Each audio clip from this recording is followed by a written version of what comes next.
2025 সালে আইপিএলের নিলামের আগে উত্তরপ্রদেশের বাঁহাতি ব্যাটসম্যান তথা ভারতের বাঁহাতি ব্যাটসম্যান রিঙ্কু সিং, যিনি কেকেআরকে এই মুহূর্তে বড় চমক দিতে চলেছেন। আইপিএলের নিলাম শুরুতে আর বেশি দিন বাকি নেই, তাই ইতিমধ্যে সমস্ত টিম কর্তৃপক্ষ তারা নড়ে চড়ে বসেছে। তারা তাদের কোন প্লেয়ারকে তারা দলে রাখবে আর কোন প্লেয়ারকে তারা ছেড়ে দেবে, তাই নিয়ে চলছে তাদের মধ্যে বিস্তর আলোচনা। আর ইতিমধ্যে নজর কাড়া পারফরমেন্স দেখিয়ে চলেছেন আমাদের ভারতীয় বাঁহাতি ব্যাটসম্যান রিঙ্কু সিং। ভারতের সর্বকনিষ্ঠ ব্যাটসম্যান রিঙ্কু সিং, যিনি দীর্ঘ 2 মরশুম ধরে তিনি কলকাতার হয়ে কিংবা কেকেআরের হয়ে তিনি বাঁহাতে ব্যাটসম্যান করে চলেছেন এবং সেই সঙ্গে তিনি অনেক সময় কেকেআরকে একা দায়িত্ব নিয়ে জিতিয়েছেন, যার ফলে কেকেআর চাইছে যে রিঙ্কু সিংয়ের মতন ব্যাটসম্যানকে তারা দলে রাখতে। এবং সেই সঙ্গে রিঙ্কু সিং শুধুমাত্র তিনি যে ব্যাটটা করেন তা নয়, তিনি অলরাউন্ডার হিসাবে আমরা বর্তমান সময়ে দেখেছি। তিনি অলরাউন্ডার হিসাবে অনেক ম্যাচে তিনি কৃতিত্ব দেখিয়েছেন। তাই স্বাভাবিকভাবে কেকেআর চাইবে রিঙ্কু সিংয়ের মতন ব্যাটসম্যানকে তারা ধরে রাখতে। আইপিএল 2025 মেগা নিলামের আগে কোন কোন ক্রিকেটারকে ধরে রাখতে পারবে কেকেআর, তা নিয়ে চলছে বিস্তর আলোচনা। যদিও বিসিসিআইয়ের তরফ থেকে জানানো হয়েছে যে তারা 4 জন কিংবা 6 জন প্লেয়ারকে প্রত্যেকটি ম্যানেজমেন্ট টিম তারা ধরে রাখতে পারে, আর সেই নিয়ম অনুযায়ী কেকেআরও তারা এগোচ্ছে। তারা কোন কোন প্লেয়ারকে তাদের দলে রিটেন করবে অর্থাৎ ধরে রাখতে পারবে, সেই নিয়ে চলছে টিম ম্যানেজমেন্টের মধ্যে বিস্তর আলোচনা।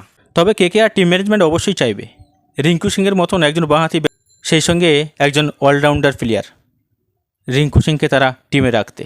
কারণ রিঙ্কু সিং এর আগে 2024 সালে অর্থাৎ রিসেন্ট যখন শ্রীলঙ্কার বিরুদ্ধে টি-20 ম্যাচ চলছিল, সেই টি-20 ম্যাচে আমরা দেখেছি যখন রুদ্ধশ্বাসে একটি ম্যাচ যখন প্রায় শ্রীলঙ্কা জিততে চলেছিল, আর সেখান থেকে রিঙ্কু সিংকে যখন ভারতের ক্যাপ্টেন সূর্য কুমার যাদব তিনি যখন 19তম ওভারে রিঙ্কু সিংকে বল করতে দিলেন, তখন রিঙ্কু সিং 19 ওভারে মাত্র 5 রান দিয়ে তিনি 2টি উইকেট ছিনে নিয়েছিলেন। তার সুবাদে তিনি বর্তমান সময়ে বা বর্তমান পরিস্থিতিতে যথেষ্ট তিনি ব্যাটিংয়ের সঙ্গে বলটাও ভালো করছেন এবং সেই শ্রীলঙ্কার বিরুদ্ধে সেই ম্যাচটিও রিঙ্কু সিংয়ের দুরন্ত পারফরমেন্সের ফলে আমরা জিতে গিয়েছিলাম। তাই স্বাভাবিকভাবে রিঙ্কু সিংয়ের দুরন্ত পারফরমেন্স যত বাড়ছে, কেকেআরের দৃষ্টি তত রিঙ্কু সিংয়ের প্রতি বাড়ছে। শ্রীলঙ্কার বিরুদ্ধে দুরন্ত পারফরমেন্স দেখিয়েছিলেন ভারতীয় বাঁহাতি ব্যাটসম্যান রিঙ্কু সিং। এবার উত্তরপ্রদেশেও একই পারফরমেন্স দেখা গেল রিঙ্কু সিংয়ের মধ্যে।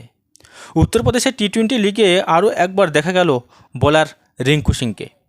হাড্ডাহাড্ডি তখন পরিস্থিতি চলছে, আর এমন সময় বল করতে এসে রিঙ্কু সিং ওভারে মাত্র 5 রান 3টি উইকেট ছিনিয়ে নেন, আর তার সুবাদে রিঙ্কুর ধাক্কাতেই কানপুরকে হারায় মিরাট ম্যাভেরিক্স, যার সুবাদে রিঙ্কুরা পৌঁছে যায় ফাইনালের দোরগোড়ায়। তাই স্বাভাবিকভাবেই কেকেআরের সমর্থকরা ধরে নিতেই পারে 2025 আইপিএলের নিলামের মেঘা নিলামে হয়তো রিঙ্কু সিং নাও থাকতে পারে, কিন্তু কেকেআর ম্যানেজমেন্ট যে তাকে ধরে রাখবে সে বিষয়ে কোনো সন্দেহ নেই।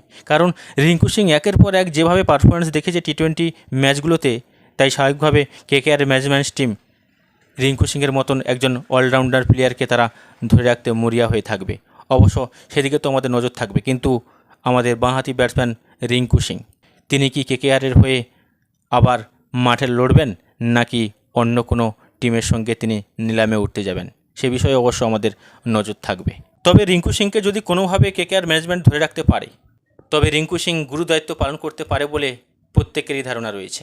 তবে রিঙ্কু সিং এক সংবাদ মাধ্যমের সাক্ষাৎকারে তিনি বলেছেন যে আইপিএলটা তো আমার কাছে অবশ্যই স্বপ্নের, এবং সেই সঙ্গে আমি দেশের জার্সিতে দেশের হয়ে যদি ভালো পারফরমেন্স করতে পারি, সেটা আমার থেকে আর বেশি কেউ খুশি হবে না। তাই স্বাভাবিকভাবে আইপিএলের কাছে থাকবে।